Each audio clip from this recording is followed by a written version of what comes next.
राष्ट्रवादीत फूट पडल्यानंतर आता राष्ट्रवादी काँग्रेस हा पक्ष नेमका कुणाचा आणि घड्याळ हे निवडणूक चिन्ह कुणाचं याची लढाई केंद्रीय निवडणूक आयोगासमोर सुरू आहे। पवार काका पुतण्याचा संघर्ष संपूर्ण देश पाहतोय। येत्या लोकसभा निवडणुकीच्या दृष्टीने हा संघर्ष खूप महत्त्वाचा मानला जातोय। तरी आज शरद पवार गटाकडून देवदत्त कामत आणि अभिषेक मनु सिंघवींनी युक्तिवाद केला, तर अखेर अजित पवार गटाला सुद्धा युक्तिवाद करण्याची संधी मिळाली आहे आणि आज अजितदादा गटाच्या युक्तिवादालाही सुरुवात झाली आहे। दरम्यान आजच्या सुनावणीत नेमकं काय काय घडलं ते आपण पाहणार आहोत या व्हिडिओतून।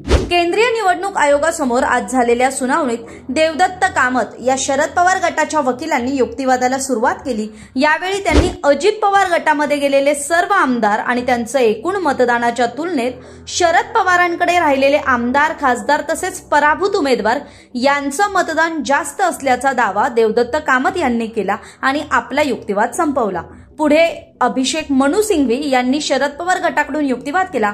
यावेळी त्यांनी राज्य स्तरावरील 28 पैकी 20 पदाधिकारी शरद पवारांसोबत आहेत, तर राष्ट्रीय कार्यकारिणीतील 86 पैकी 70 सदस्य हे शरद पवारांसोबत असल्याचा दावा केला। याशिवाय अजितदादा गटाकडून जशी खोटी प्रतिज्ञापत्र, खोटे दाखले दिलेत तसं आपण केलेलं नाही, त्यांनी जसं 24 प्रकारे खोटे प्रतिज्ञापत्र सादर केले तसे आमचे कागदपत्र किंवा आम्ही सादर केलेली प्रतिज्ञापत्र ही खोटी नाहीत, हवं तर ती तुम्ही चेक करा असं सुद्धा निवडणूक आयोगाला सांगितलं। आणखी एक महत्त्वाचा मुद्दा शरद पवार गटाच्या बाजूने अभिषेक मनु सिंघवींनी मांडला, तो म्हणजे जयंत पाटील यांच्या प्रदेशाध्यक्ष पदावर अजित पवार गटाकडून शंका उपस्थित केली जाते। त्यांचं प्रदेशाध्यक्षपद हे अवैध आहे असं म्हटलं जातं, पण अजित पवार गटाकडून जे उमेदवार निवडणुकीत जिंकून आले त्यांनी सुद्धा निवडणुकीसाठी वापरलेले एबी फॉर्म हे जयंत पाटलांनी दिलेले आहेत असं अभिषेक मनु सिंघवींनी सांगितलं।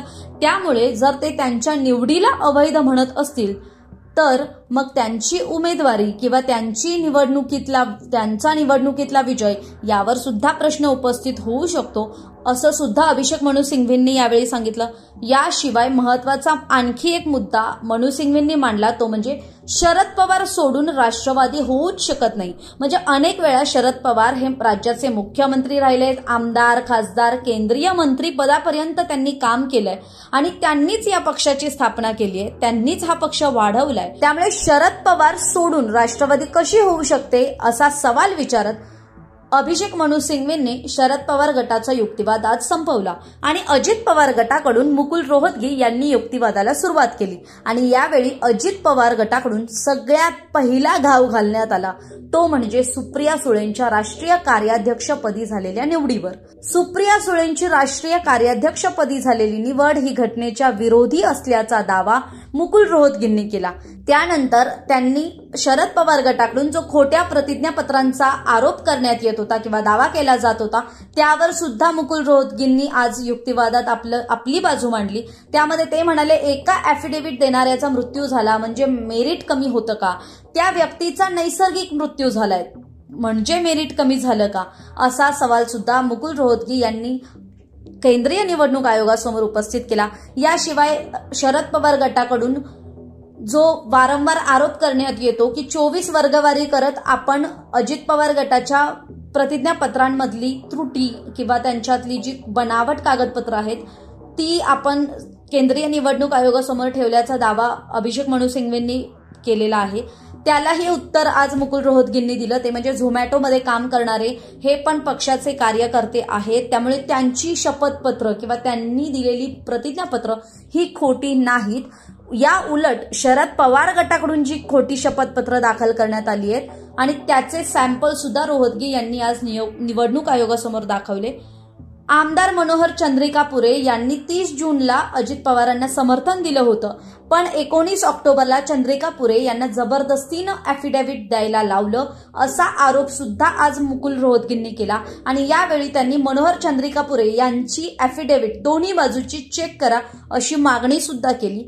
गेल्या वेळच्या सुनावणीला आमदार मनोहर चंद्रिकापुरे यांना घेऊन सुनील तटकरे सुनावणीसाठी उपस्थित राहिले होते। त्यामुळे आता शरद पवार विरुद्ध अजित पवार या दोन्ही गटाकडून त्यामुळे आता केंद्रीय निवडणूक आयोगासमोर पवार काका पुतण्याचा संघर्ष आणखी तापताना दिसतोय, यातलं गांभीर्य आणखी वाढताना दिसतंय। देशाला माहीत असलेला शरद पवारांचा राष्ट्रवादी काँग्रेस पक्ष हा केंद्रीय निवडणूक आयोग नेमका कुणाच्या ताब्यात देणार, निकाल कुणाच्या बाजूने लागणार, याची उत्तरं आपल्याला येत्या काळात कळतील। तरी आपल्याला याविषयी काय वाटतं हे कमेंट करून नक्की सांगा आणि केंद्रीय निवडणूक आयोगासमोर सुरू असलेल्या या सुनावणीचे अपडेट्स पाहण्यासाठी सकाळचं YouTube चॅनल सबस्क्राइब करायला विसरू नका।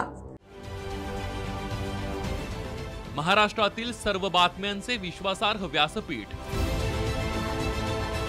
सकाळच्या सर्व सोशल मीडिया प्लॅटफॉर्मला लाईक, फॉलो आणि सबस्क्राइब करा। तसंच सर्व नोटिफिकेशनसाठी बेल आयकॉन प्रेस करायला विसरू नका।